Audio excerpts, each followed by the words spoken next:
सो hello everyone, myself Akash Jaiswal और इस video में मैं बताने जा रहा हूँ best strategy for JEE Main 2024 maths.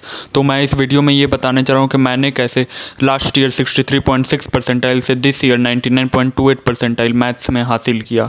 तो मैं इस वीडियो में कुछ ऐसे टिप्स शेयर करूँगा जो कि आपको कोई भी प्रॉब्लम को सॉल्व करने में आपकी थिंकिंग एबिलिटी को इम्प्रूव करेगा। आपको किस क्वेश्चन में सॉल्व करने समय क्या स्ट्राइक करना चाहिए, कैसे एक क्वेश्चन को अटेम्प्ट करना चाहिए, यही सब मैं कुछ टिप्स बताने जा रहा हूँ। और मेरा जर्नी क्या रखा है, मैंने किन बातों का ध्यान रखा है, ये सब मैं पॉइंट वाइज आपको क्लियर करूँगा। तो चलिए शुरू करते हैं। तो पहला पॉइंट है टीचर। आपको अपने जर्नी में एक ही टीचर को फॉलो करना है। और जैसा कि आप जानते हैं ऑनलाइन के एक्सेस में बहुत सारे टीचर को एक्सेस, ये नहीं सोचना है कि मैं इन चैप्टर को इस टीचर से पढ़ लूँ, इन चैप्टर को इस टीचर से। नहीं, आपको अपने जेई के जर्नी में कोई भी एक टीचर चुने जिससे आपका एकदम फ्लुएंटली आपका फ्रिक्वेंसी मैच करता है, उस टीचर को चुने और पूरे जेई जर्नी में उसी टीचर को फॉलो करें ब्लाइंडली। ऐसा सवाल आता है बच्चे के बीच में कि मैं इन टीचर से ये टॉपिक पढ़ लूँ, इन टीचर से ये टॉपिक मेरा फेवरेट है तो मैं टीचर से नहीं पढ़ता हूँ, खुद से पढ़ लेता हूँ। नहीं, जो टीचर क्लास में बोल रहा है उसको सुनिए। तो जैसा कि सवाल है many teacher versus single teacher, तो नहीं, सिंगल टीचर जिससे आपका फ्रिक्वेंसी मैच करता है, जिससे आपको समझ में आता है। अगर आप ऑफलाइन कोचिंग में हैं तो आप अपने ऑफलाइन टीचर को जो भी पढ़ा रहा है उस पर फेथ रखें। जब तक आपको अपने टीचर पे बिलीव नहीं रहेगा तो बॉस बात सुनो, कुछ नहीं होने वाला। अगर आप जिससे पढ़ रहे हैं उसी पे आपको बिलीव नहीं रहेगा तो आपका कैसे इम्प्रूव होगा, आपके मीन्स एफिशिएंसी कैसे इम्प्रूव होगी। आप जब तक कोई चीज़ पे भरोसा नहीं रखेंगे तब तक आपके माइंड में नेगेटिव थॉट आते रहेंगे और इससे धीरे धीरे आपके जेई की जर्नी र्यून होते रहेगी, बर्बाद होते जाएगी। तो आपको अपने एक टीचर को सेलेक्ट करना है और उसी को पूरे जर्नी में, जेई के जर्नी में फॉलो करते रहना है ब्लाइंडली, एकदम ब्लाइंडली। तो चलिए सेकेंड पॉइंट पे चलते हैं। सेकंड पॉइंट है क्लास नोट्स। बॉस सच में बता रहा हूँ, क्लास नोट्स बहुत ज़्यादा इंपॉर्टेंट होता है आपके जेई के जर्नी के 1 साल 2 साल की स्टार्टिंग से लेके एंड तक। एग्ज़ाम के एक दिन पहले भी जो चीज़ आपके साथ रहेगा वो है क्लास नोट्स, क्योंकि एग्ज़ाम तक आपका कोचिंग, आप तो एक दिन एग्ज़ाम के पहले तो जाने वाले नहीं हैं, तो वो उस समय भी आपको जो भी कुछ भी रिवाइज करना हो वो क्लास नोट से करना रहेगा, क्लास नोट्स के स्टार मार्क क्वेश्चन से। बॉस सच में बता रहा हूँ, बहुत सारे बच्चे को ये क्लास नोट्स का इंपॉर्टेंस पता ही नहीं होता है। वो सोचते हैं, खासकर मैथ्स में, वो सोचते हैं कि क्लास में टीचर बताएंगे बेसिक कॉन्सेप्ट, वो सुन लेंगे, फिर क्लास में सर प्रॉब्लम कराएंगे, मैं रफ कॉपी लेके जाऊंगा और फिर सर जैसे जैसे कराएंगे वैसे वैसे कर लूँगा, या फिर खुद से करूँगा, या फिर सर का सॉल्यूशन देखे। तो नहीं, this is the wrong way to prepare a class notes और to be in a class.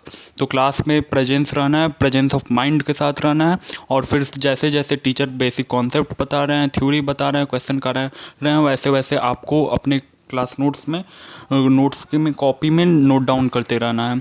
और मैथ्स में खासकर टीचर क्वेश्चन, वैसे तो सभी सब्जेक्ट में, खासकर मैथ्स में टीचर जब क्वेश्चन सॉल्व करते हैं तो कुछ कुछ पॉइंट बोल देते हैं कुछ कि इस क्वेश्चन में क्या स्ट्राइक करना चाहिए, इस क्वेश्चन को सॉल्व करने समय क्या बात का ध्यान रखना चाहिए।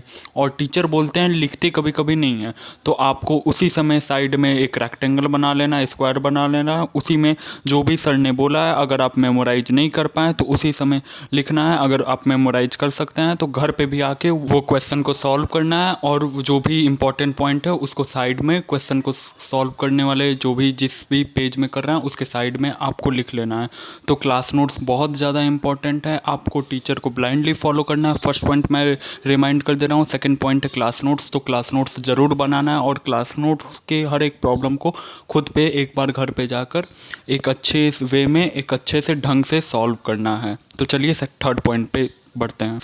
थर्ड पॉइंट है प्रैक्टिस। बॉस देखो, ये जेई मेन का मैथ है, जेई एडवांस का मैथ है, कोई खेल तो है नहीं, तो प्रैक्टिस तो करना ही होगा यार। और मैथ ज़्यादा प्रैक्टिस मांगता है, मैथ्स आपसे ज़्यादा एफर्ट मांगता है, मैथ्स आपसे ज़्यादा इनपुट मांगता है। जब तक आप मैथ्स को ज़्यादा समय नहीं देंगे, मैथ्स के प्रॉब्लम को अच्छे से थिंकिंग करके नहीं सुनेंगे, जब तक आप अपने एग्ज़ाम से पहले थिंकिंग एबिलिटी को नहीं इम्प्रूव करेंगे तो आप एग्ज़ाम में बढ़िया परफॉर्म नहीं कर सकते।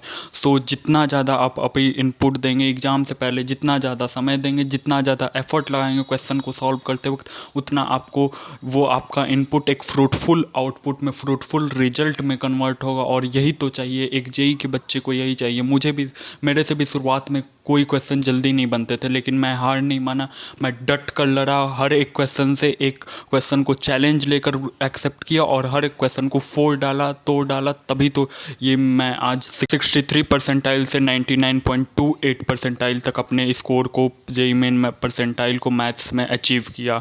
तो प्रैक्टिस करने वक्त ये ख्याल आता है कि मैं कहाँ से प्रैक्टिस करूँ, तो उसके लिए मैंने फोर्थ पॉइंट बनाया। तो चलिए फोर्थ पॉइंट को समझते हैं।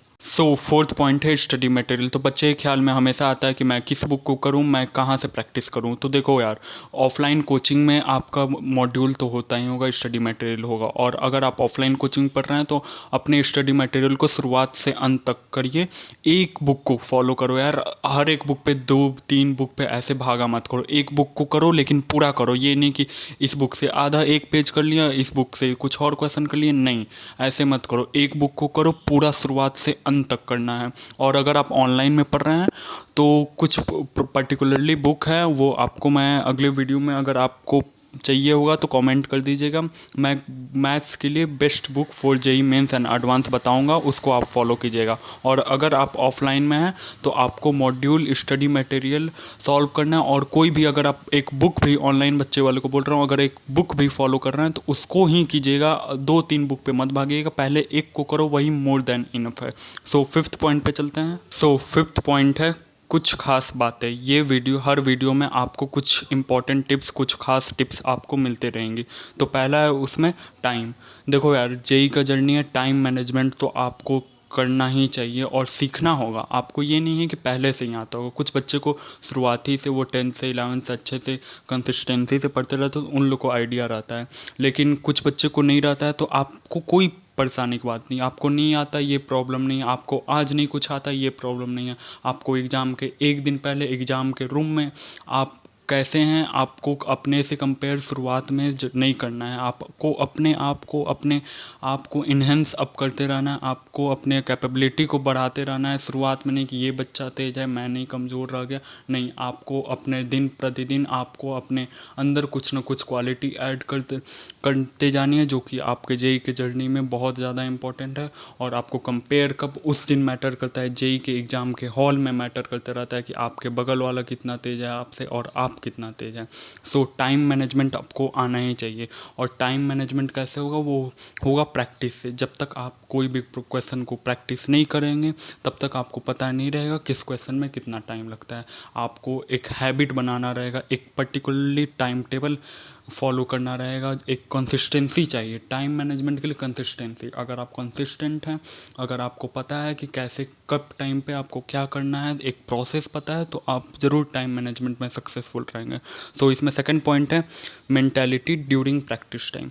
आपको अपने प्रैक्टिस टाइम के पहले, आपके प्रैक्टिस टाइम के 5 मिनट पहले, आपको पढ़ने, जब भी आप पढ़ने जा रहे हैं उसके 5 मिनट पहले आपका मेंटालिटी कैसा है, उस पर आपका next 1 hour, 2 hour, 3 hour, 4 hour, 5th hour depend करता है। मेंटालिटी ड्यूरिंग प्रैक्टिस टाइम बहुत ज़्यादा इंपॉर्टेंट है। और आपको मैथ्स में पर्टिकुलरली ये सोच के नहीं बैठना है कि चलो यार जेईई मेन, आज जेईई मेन का पीवाईक्यू करते हैं तो 2 मिनट दें, नहीं। आपको अपने जेईई के प्रेप के टाइम पे आपको ये नहीं सोचना है कि मुझे 2 मिनट में सॉल्व करना है। जब तक नहीं सॉल्व करना है तब तक सॉल्व, लास्ट तक आप अपने जो भी क्लास में कॉन्सेप्ट सीखे हैं उसको अप्लाई कीजिए, क्योंकि टीचर आपको क्लास में हर वैरायटी के प्रॉब्लम बताएगा, तो उसी कॉन्सेप्ट को, जो जैसे आपने क्लास नोट्स को, क्लास के प्रॉब्लम को एनालाइज किया है, उसी कॉन्सेप्ट को अप्लाई करना है जब भी आप जो भी क्वेश्चन, पर्टिकुलर क्वेश्चन कर रहे हैं उसमें।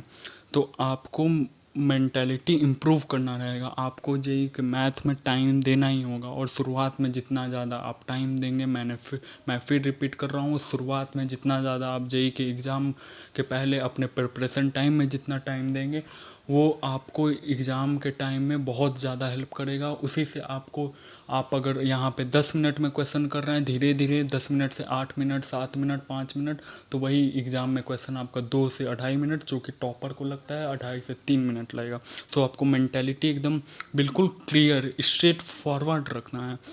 सो थर्ड पॉइंट है व्हेन टू डू पीवाई। आपको अपने क्लास के प्रॉब्लम को पहले करना है, डीपीपी करना है, मॉड्यूल करना है, उसके बाद आपको जंप आउट करना है पीवाईक्यू पे। क्योंकि आप पहले अपने लेवल को अप कीजिए, पीवाईक्यू लेवल तक इन्हेंस कीजिए, फिर आपको अपना पूरा टेस्ट करना है पीवाईक्यू के थ्रू।